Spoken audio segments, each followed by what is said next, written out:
Look, I'm sorry I forgot that special kind of bacon you want on your salad. I can't believe you did that. You've been my administrative assistant for more than 3 weeks.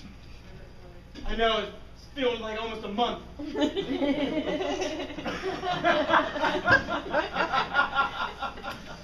Boy, I told you when I hired you, I said I want my bacon and I want it crisp. I'm sorry, I made it all wobbly. Not only that, that's bear bacon. I know, with a little aorta on the side. I don't like that crap. I'm sorry. I just tried to please you. You can't please me. You know it's impossible, son. Let's see that Oscar-winning moment. I'm pretty picky. I was elected as governor by more than 4,000 votes, which isn't bad in a town of 3,000. But as Chicago, well, Chicago's bigger, but anyway, we won't go into all that. But anyway, I'm really hard to please. I hired him based on his intelligence. The fact that his IQ was above 40 was impressive in Coleman. It really wasn't that funny. But anyway, I hired him because I thought he could do this job. I knew from the beginning that he had it in him. It was a matter of my cultivating him, making him proud. But I knew I could do that. I knew he had something deep down inside of him. All I had to do was connive and strive and help him get it out. Oh, forget it. You gotta get it out, man.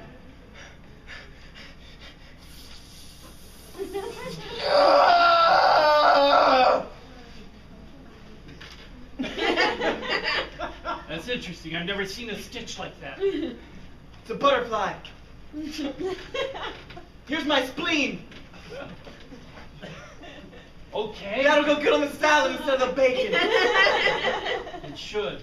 All I've ever wanted to do is make you happy. Let's see that Oscar-winning moment.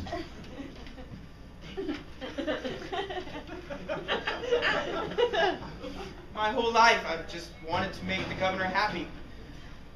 From a little boy, I used to see him walking down the street. Before he became governor, I was like, that man's going to be governor. And I'm going to want to make him happy. And so I grew up in the shadows of his life, watching him to figure out what makes him happy. I must have missed the day about the bacon. I just didn't know. I must have been sick. I don't know. But the real reason I always wanted to make him happy is because, well, I'm his son. And so I thought by giving him the peace offering of a spleen, he might accept me more as his biological son. You know what? This spleen looks familiar. It should. I feel like I know this spleen. I feel like the spleen I've been close to all my life. It's a clean spleen. I try to keep a clean body on the inside and the outside. I take showers, inside and outside. Let's see that Oscar-winning moment.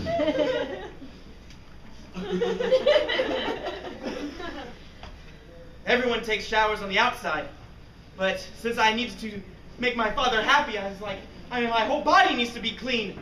So what I would do is I would cut myself open, and I would just stick water in there and just shake it up. And then I would put soap in there and shake it some more. And then I would just hang over a sink and just let it flow out. And then I'd get a little woozy, and then I'd put all the stuff back in and sew it up. And then I'd wake up 2 weeks later and everything was clean. It was a fun time. You should try it. You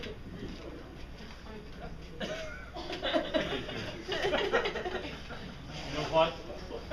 No, I don't. I just had a quick DNA test done. I took a smidgen of your spleen. Oh, a smidgen. That's all you need. Just a little smidgen will do. Yes. And I ran it across the street, not really fast, but kind of slow because there's a lot of traffic. That's right, I was explaining this weird habit I have. But while you did, I was over there and I got the results. Let's see the Oscar-winning moment.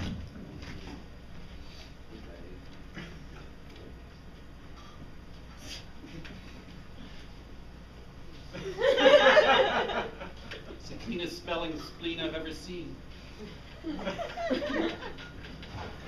I knew from the beginning that this spleen was no ordinary spleen. It was a super clean spleen. It's Super Queen spleen was going to be the death of me. But I knew that deep down inside that I felt different about this administrative assistant. So he didn't know that I like bear bacon crisp and not burnt. Because burnt bear bacon really sucks. But what I knew more than all is through the DNA results that he's my son. Yes! My son! But the strange thing is, from the DNA sample that we received, is at one time he was my daughter. That explains the really lispy sounds he makes sometimes when he's speaking. Especially when he does the Gettysburg Address.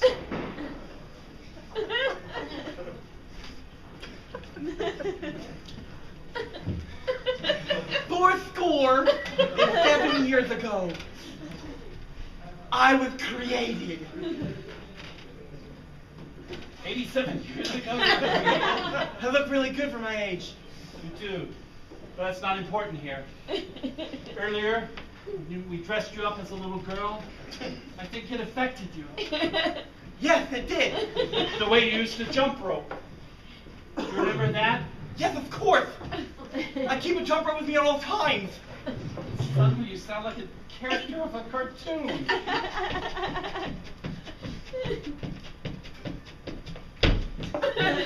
That's amazing.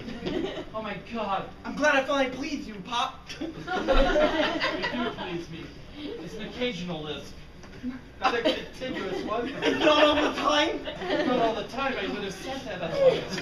I distinctly remember saying an occasional lisp. You're right. And scene.